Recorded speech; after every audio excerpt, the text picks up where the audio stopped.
മാതാവിന് കോടാനുകോടി നന്ദി. എൻ്റെ പേര് അഞ്ജിത. ഞാൻ കൊല്ലത്ത് നിന്ന് വരുന്നു. 2016 എൻ്റെ അമ്മ ആദ്യമായിട്ട് ഉടമ്പടി എടുക്കുന്നത്. അതേ വർഷമാണ് ഞാൻ BSc നഴ്സിങ്ങിന് ജോയിൻ ചെയ്യുന്നതും. അതിലെ ഓരോ വർഷവും അമ്മയുടെ ഉടമ്പടി കാശുരൂപം കൊണ്ടാണ് ഞാൻ എക്സാമിന് പോകുന്നത്. ആ ഉടമ്പടി കാശുരൂപത്തിൽ വെച്ച് ഞാൻ പ്രാർത്ഥിക്കുകയും ആ ഉടമ്പടി കാശുരൂപമായി ഞാൻ എക്സാമിന് കയറുകയും ചെയ്യുമായിരുന്നു. അതിലൂടെ എല്ലാ വർഷവും എനിക്ക് പാസ്സാവാൻ സാധിച്ചു. അത് കഴിഞ്ഞ് 4 വർഷം കഴിഞ്ഞ് ജോലിക്കായി കയറി. ആദ്യം നാട്ടിലൊക്കെ അന്വേഷിച്ചെങ്കിലും നാട്ടിൽ വേറെ 6000 രൂപയെ സാലറി ഉള്ളെന്ന് പറഞ്ഞായിരുന്നു. അങ്ങനെ അമ്മ മാതാവിനോട് മധ്യസ്ഥ അപേക്ഷിച്ച് പ്രാർത്ഥിച്ചു. അങ്ങനെ എനിക്ക് മുംബൈയിൽ ഒരു ജോലി കിട്ടി. 18,500 രൂപ സാലറിയോടെ എനിക്ക് അവിടെ കയറാൻ പറ്റി. അതിനുശേഷം 2 വർഷം ഞാൻ അവിടെ ജോലി ചെയ്തു.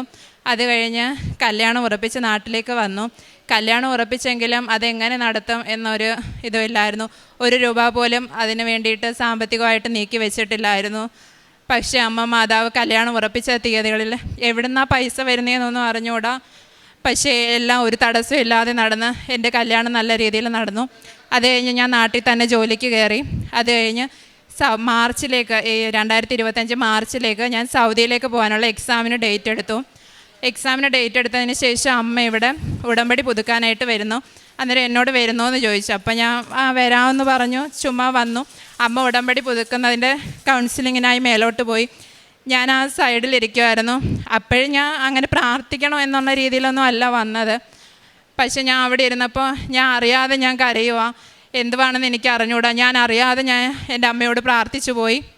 അത് കഴിഞ്ഞ് എനിക്ക് എക്സാമിന് പോകണമെങ്കിൽ ഒരു 10 ദിവസത്തെ ക്രാഷ് കോഴ്സിന് പോകണമായിരുന്നു. ഞാൻ ഇപ്പോൾ ജോലി ചെയ്യുന്നിടത്തു നിന്ന് എനിക്ക് 10 ദിവസം എന്തായാലും ലീവ് കിട്ടത്തില്ല. ഞാൻ അഥവാ 10 ദിവസം ലീവ് എടുത്താൽ ഞാൻ ആ ജോലി റിസൈൻ ചെയ്യണം.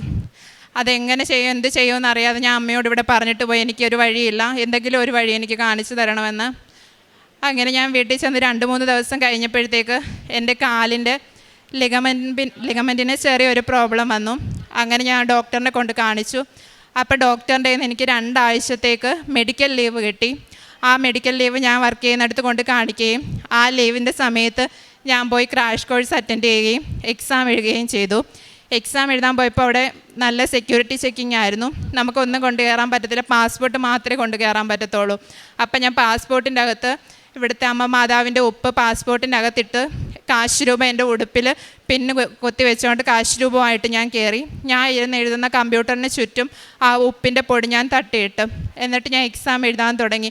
എന്നാലും എനിക്ക് പേടിയായിരുന്നു. എനിക്ക് സമയത്തിന് ഇത്ര എഴുതി തീർക്കാൻ പറ്റുമോ, എനിക്ക് ഉത്തരങ്ങളൊക്കെ കിട്ടുമോ എന്ന് എനിക്ക് പേടിയായിരുന്നു. പക്ഷേ എൻ്റെ പുറകിൽ നിന്ന് അമ്മ മാതാവ് എനിക്ക് ഓരോ ഉത്തരവും പറഞ്ഞു തരുന്നതായിട്ട് എനിക്ക് തോന്നി. എല്ലാ ഉത്തരവും എനിക്ക് പെട്ടെന്ന് ചെയ്ത് തീർക്കാൻ പറ്റി. സമയത്തിന് മുന്നേ എല്ലാം അറ്റൻഡ് ചെയ്യുകയും ഒന്നുകൂടെ എനിക്ക് എല്ലാം ശരിയാണോ എന്ന് നോക്കാൻ പറ്റുകയും ചെയ്തു. അത് കഴിഞ്ഞ് ഞാൻ വെളിയിൽ വന്നപ്പോഴത്തേക്ക് എൻ്റെ അമ്മയും അനിയനും വെളിയിലിരുന്ന് പ്രാർത്ഥിക്കുന്നുണ്ടായിരുന്നു. അവരെന്നോട് പറഞ്ഞു, അമ്മ ഇവിടെ വന്നിട്ടുണ്ട്, അമ്മയുടെ സുഗന്ധം ഞങ്ങൾക്ക് അനുഭവിച്ചു, നീ എന്തായാലും പരീക്ഷയ്ക്ക് പാസ്സാവുമെന്ന് പറഞ്ഞു. അത് കഴിഞ്ഞ് പരീക്ഷയ്ക്ക് ഞാൻ പാസ്സായി. അത് കഴിഞ്ഞ് ഇൻ്റർവ്യൂകളൊക്കെ സൗദിയിലേക്ക് പോകാനുള്ള ഇൻ്റർവ്യൂകളൊക്കെ നോക്കിയെങ്കിലും ഇൻ്റർവ്യൂ ഒക്കെ അറ്റൻഡ് ചെയ്യുന്നുണ്ട്. പക്ഷേ പാസ്സായെന്നോ ഫെയിലായെന്നോ ഒന്നും അവർ പറയുന്നില്ല. അങ്ങനെ തടസ്സം വന്നപ്പോഴത്തേക്ക് ജൂൺ 26-ാം തീയതി ഞാനിവിടെ വന്ന് എനിക്കായിട്ട് പുതിയ ഉടമ്പടി എടുത്ത് പോയതിന് ശേഷം ഒരു പ്രൈവറ്റ് ഹോസ്പിറ്റലിൽ ഇൻ്റർവ്യൂ അറ്റൻഡ് ചെയ്ത് അത് സെലക്ട് ആയെന്ന് ഏജൻസിക്കാർ പറഞ്ഞു. പക്ഷേ ഓഫർ ലെറ്റർ ഒന്നും വന്നില്ല. 1 മാസം കഴിഞ്ഞിട്ട് ഓഫർ ലെറ്റർ വന്നില്ല. അന്നേരത്തേക്ക് സെപ്റ്റംബറായി, മാതാവിൻ്റെ ജനന തിരുനാളായി. ഞാൻ അമ്മയോട് പറഞ്ഞു, അമ്മേ നിൻ്റെ ജനന തിരുനാളാണ് സെപ്റ്റംബർ 8-ാം തീയതി, എനിക്ക് സമ്മാനമായിട്ട് നീ എനിക്കൊരു ജോലി തരണം എന്ന് പറഞ്ഞു. സെപ്റ്റംബർ 8-ാം തീയതി ഏജൻസിക്കാർ എനിക്ക് മെസ്സേജ് അയക്കുന്നു. ഞാൻ ആ ഇൻ്റർവ്യൂ അറ്റൻഡ് ചെയ്തിട്ട് ഒരു 2 മാസത്തിൽ കൂടുതലായി. ഒരു മിനിസ്ട്രിയുടെ ഇൻ്റർവ്യൂ ആയിരുന്നു. ആ ഇൻ്റർവ്യൂ എനിക്ക് കിട്ടി. സാലറി ഓക്കെ ആണോ എന്ന് ചോദിച്ച് അവരെനിക്ക് മെസ്സേജ് അയക്കുന്നു. ഞാൻ പറഞ്ഞു സാലറി ഓക്കെ ആണെന്ന്. അവർ പെട്ടെന്ന് തന്നെ എനിക്ക് ഓഫർ ലെറ്റർ കിട്ടുന്നു. അങ്ങനെ എനിക്ക് സൗദി മിനിസ്ട്രിയുടെ അണ്ടർ, ഞാൻ വേറൊരു പ്രൈവറ്റ് ഹോസ്പിറ്റലിലാണ് ഞാൻ പ്രതീക്ഷിച്ചത്. ഒരിക്കലും ഞാൻ മിനിസ്ട്രിയുടെ അണ്ടറിൽ കയറണോ ഒന്നും ഞാൻ പ്രതീക്ഷിച്ചിട്ടില്ല. പക്ഷേ അമ്മ മാതാവ് എനിക്ക് വലുതായിട്ടൊരു കാര്യം വെച്ചതുകൊണ്ടാണ് ഇത്രയും നീട്ടിപ്പിച്ചതെന്ന് ഞാൻ വിചാരിക്കുന്നു. നല്ലതിന് വേണ്ടിയാണ് അമ്മ ഇത്രയും സമയം എടുത്തതെന്ന് ഞാൻ വിചാരിക്കുന്നു. എനിക്ക് സൗദി മിനിസ്ട്രിയിൽ തന്നെ ജോലി കിട്ടി. ആ ഓഫർ ലെറ്റർ എനിക്ക് കിട്ടി. അതിനുശേഷം ഞാനിപ്പം മെഡിക്കലിന് പോകാനായിട്ട് നിൽക്കുമായിരുന്നു. അപ്പം മെഡിക്കൽ ഞാൻ വിചാരിച്ചു എൻ്റെ HBയുടെ അളവ് ഒന്ന് നോക്കിയിട്ട് പോകാമെന്ന്. അങ്ങനെ HBയുടെ അളവ് മെനഞ്ഞാന്ന് ചെന്ന് നോക്കിയപ്പം HBയുടെ അളവ് എനിക്ക് 9.4 ഉള്ളൂ. അപ്പോൾ ഏജൻസിക്കാർ പറഞ്ഞു ഏതെങ്കിലും ഡോക്ടറിനെ കാണിച്ച് എന്തോ പറയുന്നതെന്ന് നോക്കാൻ പറഞ്ഞു. ഡോക്ടറിനെ കാണിച്ചപ്പോൾ ഡോക്ടർ പറഞ്ഞു 9.4 ഇനി കയറി വരണമെങ്കിൽ 1 മാസത്തിൽ കൂടുതൽ എടുക്കും. അങ്ങനെ ഇത് 9.4 വെച്ച് മെഡിക്കൽ എടുക്കാൻ പറ്റത്തില്ല എന്ന് പറഞ്ഞു. ഞാൻ അപ്പോൾ മനസ്സിൽ വിചാരിച്ചു, ഈ ഡോക്ടർക്ക് പറ്റാത്തത് എൻ്റെ ദൈവമായ ഡോക്ടറിന് പറ്റും എന്ന് ഞാൻ വിചാരിച്ചു. ഞാൻ പ്രാർത്ഥിച്ചു. ദൈവമായ ഡോക്ടറെ എൻ്റെ കാര്യം സാധിച്ചു തന്നു. എനിക്ക് പിറ്റേന്ന് ഇന്നലെ നോക്കിയപ്പം എനിക്ക് 11.1 ഉണ്ട്, 11.1 HB കൂടിയിട്ടുണ്ട്. ഈ ആഴ്ച തന്നെ ഞാൻ മെഡിക്കൽ എടുക്കാൻ പോവുകയാണ്. ഇനി എൻ്റെ ഉള്ള വിസ പ്രോസസ്സിങ്ങിനും എൻ്റെ അമ്മ മാതാവിൻ്റെ കൂടെ തന്നെ ഉണ്ടാവുമെന്ന് ഞാൻ ഉറച്ചു വിശ്വസിക്കുന്നു. അമ്മ മാതാവിന് കോടാനുകോടി നന്ദി. കാരുണ്യ പ്രവർത്തികൾ എൻ്റെ ഫീൽഡ് എന്ന് പറയുന്നത് നേഴ്സിംഗ് ആണ്. ഞാൻ ജോലി ചെയ്യുന്നത് ഡയാലിസിസ് രോഗികളുടെ വിഭാഗത്തിലാണ്. അത് തന്നെ എൻ്റെ ഏറ്റവും വലിയ അനുഗ്രഹമായിട്ട് ഞാൻ കാണുന്നു. എൻ്റെ ജോലി സമയം കഴിഞ്ഞാലും ഞാൻ അവർക്ക് ശുശ്രൂഷ ചെയ്ത് അവിടെ നിൽക്കാറുണ്ട്. അവർക്ക് ഭക്ഷണം വാങ്ങിക്കൊടുക്കാറുണ്ട്. പൈസ ഇല്ലാത്തവർക്ക് എന്തെങ്കിലുമൊക്കെ സഹായം ചെയ്യാറുണ്ട്. കൃപാസനം പത്രം ഞാൻ ജോലി ചെയ്യുന്ന മേഖലകളിലും പിന്നെ രോഗികൾക്കും കൊടുക്കാറുണ്ട്. പിന്നെ അച്ഛൻ്റെ ഡെയിലി ബ്രെഡ് അത് കേൾക്കുമ്പോഴാണ്, ഇത്രയും താമസങ്ങൾ ഉണ്ടാകുമ്പോഴും എനിക്കൊരു ആത്മശക്തി തരുന്നത് അച്ഛൻ്റെ ഡെയിലി ബ്രെഡായിരുന്നു. ഓരോ പ്രാവശ്യം അത് കേൾക്കുമ്പോൾ എനിക്ക് ആത്മശക്തി കൂടുമായിരുന്നു. അമ്മ മാതാവിന് 1000 നന്ദി. റോമ 8:27 ഹൃദയങ്ങൾ പരിശോധിക്കുന്നവൻ ആത്മാവിൻ്റെ ഇംഗിതം ഗ്രഹിക്കുന്നു.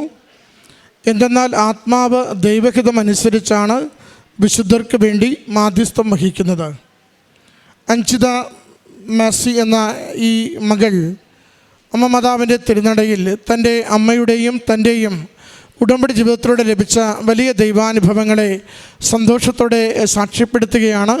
പ്രിയമുള്ളവരെ, ഉടമ്പടി എപ്പോഴും നമ്മുടെ ജീവിതത്തെ തന്നെ അത് തിരുത്തിക്കൊണ്ടിരിക്കും. ആഭിമുഖ്യങ്ങളെ അത് മാറ്റിക്കൊണ്ടിരിക്കും. ആത്മാവിനെ വിശുദ്ധീകരിച്ചു കൊണ്ടിരിക്കും. ദൈവസ്നേഹത്താൽ നിറച്ചുകൊണ്ടിരിക്കും. നമ്മുടെ ജീവിതത്തിൽ സംഭവിക്കുന്നത് ഓരോ കാര്യത്തിനും ദൈവ പദ്ധതിയുണ്ടെന്ന് തിരിച്ചറിയുവാനുള്ള ബോധ്യങ്ങളിലേക്ക് നമ്മളെ നിരന്തരം അത് സഹായിച്ചു കൊണ്ടിരിക്കും. അതുകൊണ്ട് ഉടമ്പടിയിൽ ഒരു നിയോഗം വെച്ചിട്ടുണ്ടോ, അത് അമ്മ മാതാവിൻ്റെ കരങ്ങളിലാണ് ഏൽപ്പിച്ചതെങ്കിൽ അമ്മ മാതാവ് തിരുക്കുമാരന് സമർപ്പിക്കുകയും സമയത്തിൻ്റെ പൂർണ്ണതയിൽ വിശുദ്ധീകരിച്ച് അനുഗ്രഹിക്കേണ്ട വിധത്തിൽ ജീവിതത്തിലത് അനുഗ്രഹമാക്കി നൽകുകയും ചെയ്യും. അച്ഛൻ ചിലപ്പോൾ പറയാറില്ലേ, 6-7 തവണ നിങ്ങൾ ഒരേ നിയോഗം എഴുതി വെച്ചിട്ട് അതിന്മേൽ തീരുമാനമുണ്ടാകുന്നില്ലെങ്കിൽ പിന്നെ അത് അമ്മയ്ക്ക് വിട്ടുകൊടുത്തേക്കുക. ഒരുപക്ഷെ നിങ്ങൾക്കത് ദീർഘകാലത്തേക്ക് അനുഗ്രഹം ആകാത്തത് കൊണ്ട് അനുവദിക്കാത്തതാവാം. അല്ലെങ്കിൽ സമയം എത്തുമ്പോൾ അമ്മ മാതാവ് അത് ഏറ്റെടുത്ത് നിങ്ങളുടെ ജീവിതത്തിന് അനുവദിച്ച് തരുന്നത് കാണുവാനാകുമെന്ന്. അതുകൊണ്ട് നിരാശപ്പെടേണ്ട കാര്യമില്ല. പ്രത്യാശയോടുകൂടി അമ്മയുടെ ഉടമ്പടി നമ്മൾ ഓരോ ദിവസവും ജീവിക്കുക. ഓരോ ദിവസത്തിൻ്റെയും ക്ലേശങ്ങൾ മാറുന്നതിന്, ദീർഘകാലത്തേക്ക് ജീവിതം ശുഭകരമാകുന്നതിന് അമ്മ നമുക്ക് വഴിതെളിക്കും, നമുക്ക് വേണ്ടതൊരുക്കി തരും. നാം പോലും മറന്നു പോകാതെ നമ്മുടെ ജീവിതത്തോട് ചേർത്ത് വയ്ക്കും. ആ അമ്മയുടെ കരങ്ങളിൽ നമ്മുടെ ജീവിത വിഷയങ്ങളെ സമർപ്പിക്കാം. ഈ മകൾക്ക് ലഭിച്ച എല്ലാ ബോധ്യങ്ങൾക്കും അനുഗ്രഹങ്ങൾക്കും അമ്മ മാതാവിനും തിരുക്കുമാരനും നന്ദി പറഞ്ഞുകൊണ്ട് കരങ്ങളടിച്ച് ഈ സാക്ഷ്യം സമർപ്പിക്കാം. അത്യപൂർവ ദൈവാനുഭവങ്ങൾ ഇനി നിങ്ങൾക്കും സ്വന്തം. ഈ യൂട്യൂബ് ചാനൽ ഇതുവരെ സബ്സ്ക്രൈബ് ചെയ്തിട്ടില്ലെങ്കിൽ ഇപ്പോൾ തന്നെ സബ്സ്ക്രൈബ് ചെയ്യുക. ഈ വീഡിയോ ഇപ്പോൾ തന്നെ നിങ്ങളുടെ സുഹൃത്തുക്കൾക്ക് ഷെയർ ചെയ്തുകൊണ്ട് കർത്താവിൻ്റെ പ്രേക്ഷിതരാകുക.